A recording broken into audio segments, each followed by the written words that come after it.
Assalamualaikum warahmatullahi wabarakatuh. Kali ini kita masuk ke tahap ketiga dari proses audit, yaitu tahap pengujian analytical procedure dan juga test of details of balance. Nah, karena kita sedang membahas tentang siklus penjualan dan penagihan, maka kita akan membahas tujuan audit yang berkaitan dengan saldo piutang usaha. Nah, kita lihat di sini sudah ada 8 tujuan audit terkait dengan saldo piutang usaha yang dikaitkan dengan asersi manajemen. Kita lihat tujuan yang pertama yaitu piutang usaha dalam neraca saldo sama dengan jumlah file induk terkait dan totalnya telah ditambahkan dengan benar serta sama dengan buku besar umum. Nah, ini terkait dengan asersi detail tie-in. Kemudian yang kedua adalah piutang usaha yang dicatat ada. Kemudian terkait asersi completeness, poin ketiga yaitu piutang usaha yang ada telah dicantumkan. Poin yang keempat, piutang usaha sudah akurat, ini terkait accuracy. Kemudian yang kelima, piutang usaha telah diklasifikasikan dengan benar, terkait dengan asersi classification. Yang keenam, pisah batas piutang usaha sudah benar, terkait asersi cut off. Yang ketujuh, piutang usaha dinyatakan pada nilai realisasi, realization value. Kemudian yang kedelapan, klien memiliki hak atas piutang usaha. Nah, ini terkait asersi right.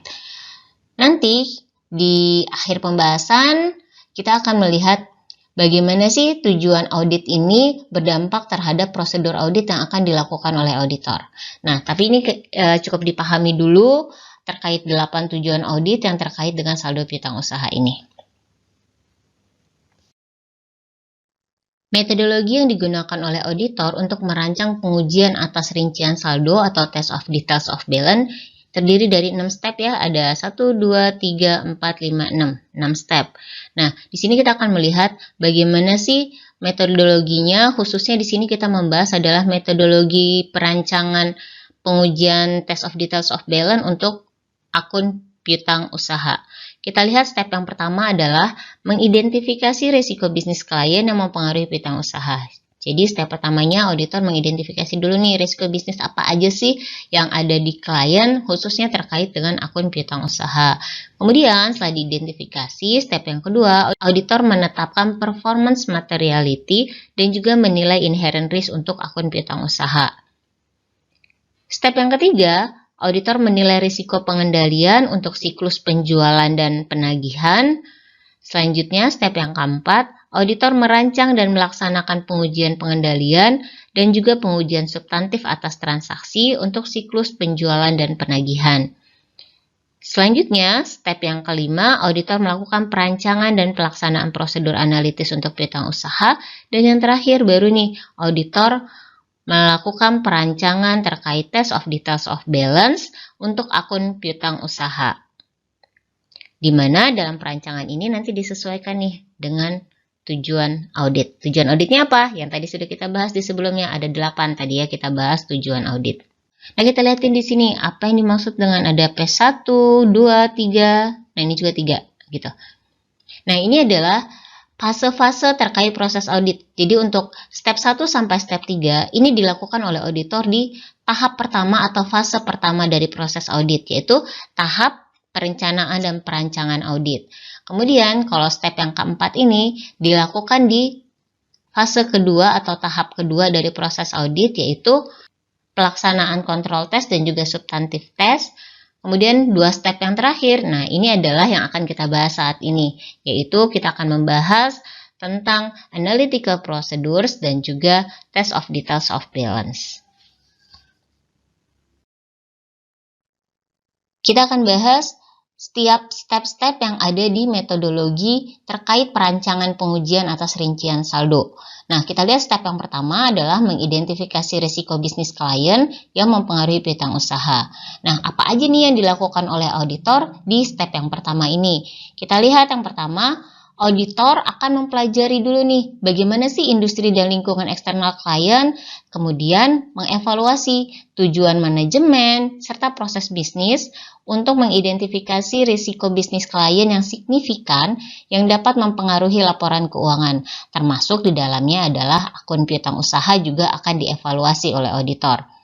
Kemudian yang kedua di tahap ini, Auditor akan melaksanakan proses analitis pendahuluan yang dapat menunjukkan kenaikan risiko salah saji, khususnya untuk akun piutang usaha yang sedang kita bahas kali ini.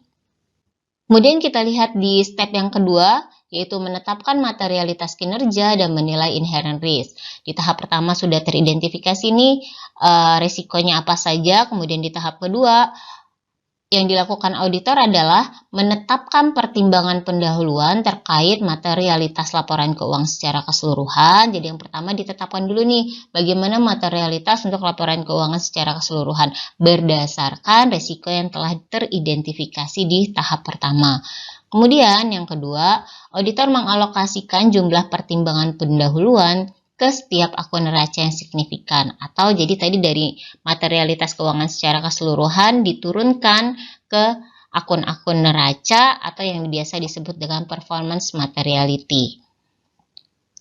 Yang ketiga, auditor mengidentifikasi potensi kecurangan dalam menilai risiko inherent, khususnya terkait tujuan occurrence atau existence, cut-off penjualan, dan retur dan potongan penjualan. Nah, ini harus diidentifikasi kecurangan-kecurangan terkait dengan tujuan-tujuan audit ini. Kemudian yang keempat, auditor mempertimbangkan risiko bisnis klien dan sifat klien serta industrinya ketika melakukan evaluasi inherent risk dan juga nanti terkait bukti untuk piutang usaha. Jadi, di poin keempat ini menitik beratkan bahwa ketika nanti evaluasi inherent risk dilakukan oleh auditor harus mengacu pada hasil yang diperoleh di step yang pertama tadi, yaitu bagaimana sih risiko bisnis klien tersebut. Nah, dari situlah nanti diidentifikasi, dievaluasi oleh auditor terkait dengan inherent risk yang ada di entitas klien tersebut. Khususnya di sini adalah terkait piutang usaha ya, karena kita memang sedang membahas tentang akun piutang usaha. Step yang ketiga yaitu menilai risiko pengendalian untuk siklus penjualan dan penagihan. Nah, ada 3 aspek nih yang harus diperhatikan oleh auditor terkait pengendalian internal. Poin yang pertama di sini adalah terkait pengendalian yang dapat mencegah dan mendeteksi penggelapan.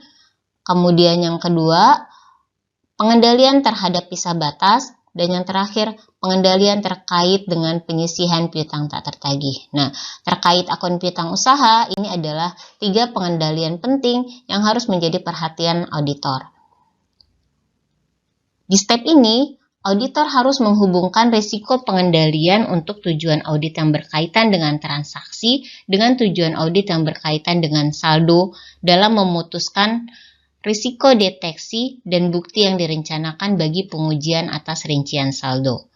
Nah, jadi di step inilah nanti auditor akan melihat hubungan antara risiko pengendalian yang telah diidentifikasi di tahap kedua dari proses audit dengan saldo akun. Oke, kita lihat bagaimana sih cara menghubungkannya. Kita lihat gambar berikut ya. Kita lihat bagaimana hubungan antara tujuan yang terkait dengan transaksi dan juga tujuan yang terkait dengan saldo akun. Nah, transaksinya di sini adalah kita lihat ada transaksi penjualan dan juga transaksi penerimaan kas. Ini merupakan 2 transaksi utama dari 3 transaksi utama ya. Tadi di pembahasan sebelumnya kita sudah bahas bahwa 3 transaksi utama di siklus penjualan dan penagihan ini adalah ada penjualan, ada penerimaan kas dan juga piutang usaha. Nah, untuk dari sisi transaksinya kita lihat dari transaksi penjualan dan juga penerimaan kas. Nah, kemudian kita akan mengaitkan dengan tujuan audit untuk saldo akun, khususnya di sini yang kita lihat adalah akun piutang usaha. Nah, ini ada 6 tujuan audit yang telah ditentukan, ada occurrence atau keterjadian, completeness, accuracy, posting and summarization, classification, dan timing. Kemudian ada tujuan audit terkait saldo juga, khususnya untuk saldo akun piutang usaha yang telah diidentifikasi, ada detail tie-in, ada existence atau keberadaan, ada completeness, kelengkapan, ada accuracy, classification, cut-off, realizable value, dan juga right. Sekarang kita lihat bagaimana hubungan tujuan audit dari tiap transaksi ini, nih, penjualan dan penerimaan kas, terhadap tujuan audit yang berkaitan dengan saldo akun piutang usaha. Kita lihat yang pertama, untuk transaksi penjualan. Tujuan audit occurrence untuk kelas transaksi akan mempengaruhi tujuan audit existence untuk kelas saldo akun. Completeness mempengaruhi completeness, accuracy mempengaruhi accuracy, posting and summarization mempengaruhi detail tie-in, classification mempengaruhi classification, timing mempengaruhi cut-off. Kemudian kita lihat untuk transaksi penerimaan kas. Untuk transaksi penerimaan kas, tujuan audit occurrence di kelas transaksi akan mempengaruhi tujuan audit completeness di saldo akun. Completeness akan mempengaruhi existence, accuracy mempengaruhi accuracy, posting and summarization mempengaruhi detail tie-in, classification mempengaruhi classification, dan timing mempengaruhi cut-off. Nah, kalau tadi kita bahas sekilas, ada 2 poin yang agak berbeda ya. Nih, untuk di penjualan, contohnya penjualan yang tidak terjadi tapi diakui atau dicatat oleh klien, maka asersi occurrence untuk transaksi penjualan menjadi overstated, begitupun dampaknya terhadap asersi existent untuk saldo akun piutang usaha menjadi overstated.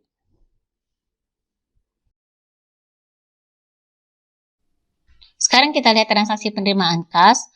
Untuk tujuan audit occurrence akan mempengaruhi tujuan audit completeness level saldo akun. Contohnya seperti ini. Ketika ada penerimaan kas yang dicatat oleh klien, padahal sebenarnya penerimaan kas dari piutang usaha tersebut tidak terjadi, maka transaksi penerimaan kas menjadi overstated. Nah, bagaimana dengan akun piutang usahanya?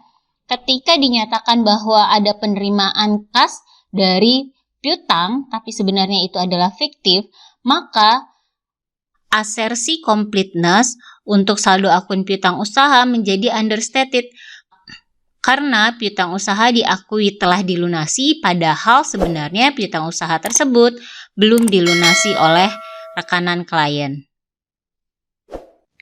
Oke, di sini yang perlu dilihat dari tabel ini juga bahwa untuk realizable value dan juga right itu tidak terpengaruh ya oleh asersi-asersi atau oleh tujuan audit yang terkait dengan transaksi.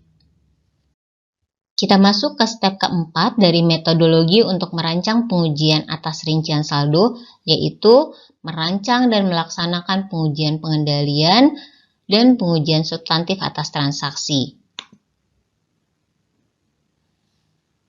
Hasil pengujian pengendalian akan menentukan apakah penilaian risiko pengendalian untuk penjualan dan juga penerimaan kas harus direvisi. Nah, hasil dari pengujian pengendalian dan juga substantif tes ini akan menentukan sejauh mana risiko deteksi yang direncanakan akan dipenuhi bagi setiap tujuan audit yang berkaitan dengan saldo piutang usaha. Step yang kelima yaitu auditor merancang dan melaksanakan prosedur analitis, di mana prosedur analitis ini biasanya dilakukan setelah tanggal neraca, tetapi sebelum pengujian atas rincian saldo. Jadi, sebelum rincian saldo dilakukan, auditor akan melakukan analytical prosedur terlebih dahulu. Sehingga nanti berdasarkan analytical prosedur ini yang biasanya bisa memfilter mana aja sih akun-akun yang perlu pengujian lebih lanjut melalui pengujian rincian saldo. Jadi dengan filter yang kita lihat dari hasil analytical prosedur ini bisa mengurangi biaya terkait pelaksanaan pengujian rincian saldo. Nah, kenapa dilakukannya setelah tanggal neraca? Karena kan kalau sudah tanggal neraca berarti laporan keuangannya sudah full nih, full kinerja perusahaan selama 1 tahun. Nah, dari analytical prosedur itu nanti akan kelihatan selama satu periode akuntansi tersebut, mana saja akun-akun yang menunjukkan fluktuasi yang tidak biasa, sehingga perlu untuk dilakukan pengujian lebih lanjut terkait pengujian saldo akun. Kemudian catatannya ada di sini. Prosedur analitis itu tidak dilakukan hanya untuk satu akun tertentu. Tapi biasanya prosedur analitis ini dilakukan untuk satu siklus. Contohnya adalah kita sedang membahas tentang siklus penjualan dan penagihan. Maka ketika auditor melakukan prosedur analitis, maka prosedur analitis yang dilakukan adalah untuk satu siklus penjualan dan penagihan secara keseluruhan, tidak hanya untuk satu akun tertentu saja. Karena hubungan antara akun-akun dalam laporan laba rugi maupun di neraca itu mempunyai hubungan yang erat. Jadi dengan melihat hasil analytical prosedur secara keseluruhan, kita bisa melihat nih, ketika penjualannya naik, apakah piutang usahanya naik atau mungkin penerimaan kasnya naik seperti itu. Jadi secara keseluruhan gambarannya hubungan antara akun-akun tersebut bisa terlihat. Tabel ini menunjukkan rasio-rasio atau prosedur analitis yang digunakan oleh auditor dalam melakukan analytical prosedur khususnya untuk siklus penjualan dan penagihan. Termasuk di sini kalian bisa lihat adanya potensi salah saji yang bisa diidentifikasi oleh auditor dengan melakukan analytical prosedur yang dimaksud. Saya ambil contoh yang pertama adalah, nih auditor melakukan perbandingan terkait persentase laba kotor. Jadi yang dibandingkan adalah persentase laba kotor tahun berjalan dan tahun lalu. Tujuannya apa?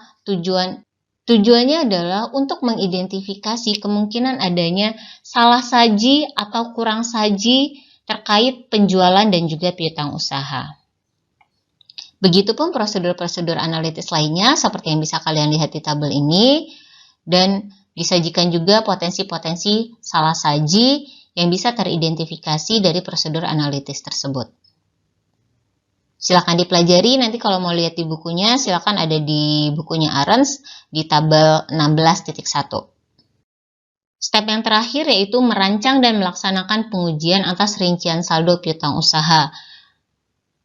Di mana pengujian atas rincian saldo yang tepat ini tergantung pada faktor-faktor yang tercantum pada kertas kerja perencanaan bukti. Nanti kita lihat ya kertas kerjanya. Ini adalah kertas kerja perencanaan bukti yang digunakan oleh auditor untuk memutuskan pengujian atas rincian saldo. Nah, khususnya di sini adalah kita bahas untuk akun atau saldo piutang usaha.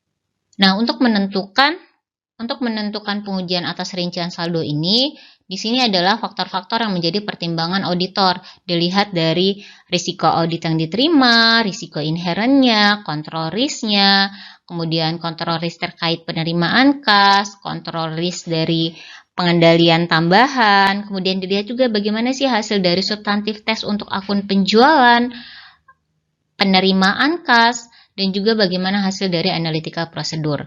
Di mana faktor-faktor yang menjadi pertimbangan ini nanti dikaitkan nih dengan tujuan auditnya.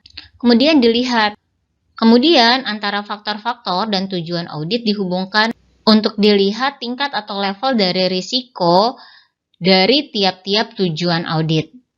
Nah, berdasarkan yang telah ditentukan nih, seperti yang sudah dilihat di tabel, contohnya kayak acceptable audit risk itu untuk detail tie-in ditetapkan pada level medium, semua ya levelnya medium untuk semua tujuan audit. Kemudian untuk inherent risk untuk detail tie-in ditetapkan pada level low, kemudian existent medium, dan seterusnya. Nah, dari hasil temuan-temuan ini, hasil pengujian yang telah dilakukan oleh auditor, maka auditor menentukan. Kemudian kita lihat di dua di bawah ini. Nah, berdasarkan hasil pengujian dan juga resiko-resiko yang telah teridentifikasi, maka auditor akan menentukan nih plan detection risk untuk pengujian test of details of balance dan juga bukti audit yang direncanakan untuk pengujian test of details of balance. Kita lihat ya di sini hubungan antara plan detection risk dan juga bukti audit itu hubungannya terbalik. Kita lihat ketika plan detection risk ditetapkan pada level tinggi, maka bukti auditnya ditetapkan pada level rendah. Begitupun seterusnya. Kalau medium sama-sama medium, tapi begitu plan detection risk-nya ditetapkan pada level low, bukti auditnya berarti ditetapkan pada level yang tinggi. Artinya, ketika auditor menginginkan detection risk pada level yang rendah, artinya auditor harus menambah bukti audit yang dikumpulkan.